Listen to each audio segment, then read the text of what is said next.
ส่งท้ายปีเก่าต้อนรับปีใหม่ 2567 ม่วนใจในงานสืบสานวัฒนธรรมและภูมิปัญญาชาติพันธุ์ม้งพะเยาประจำปี 2567 ย้อนยงชงเชียออเชงหนึ่งกับเรา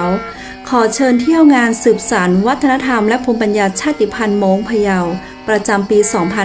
2567 มีกิจกรรมภายในงานมากมายอาทิเช่น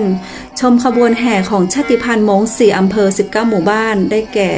อำเภอเชียงคำอำเภอภูซางอำเภอปงและอำเภอดอกคำใต้ ชมการแสดงศิลปะวัฒนธรรมของชาติพันธุ์ม้งที่หลากหลาย การละเล่นและกีฬาพื้นบ้านอาทิเช่น การโยนลูกช่วง การยิงหน้าไม้ เป่าลูกดอก การตีลูกข่าง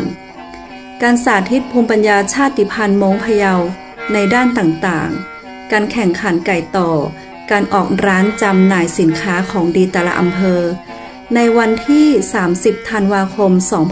2566 ถึงวันที่ 1 มกราคม 2567 ณ สนาม บ้าน 12 พัฒนาหมู่ที่ 7 ตำบลผาชังน้อย อำเภอปง จังหวัดพะเยา ส่งท้ายปีเก่าต้อนรับปีใหม่ม่วนใจในงานสืบสานวัฒนธรรมและภูมิปัญญาชาติพันธุ์ม้งพะเยาประจำปี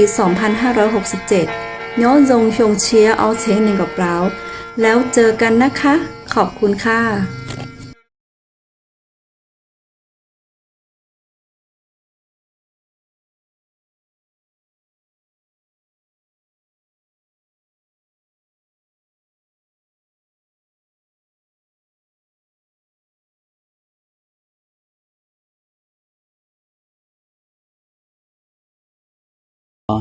我撞到呢。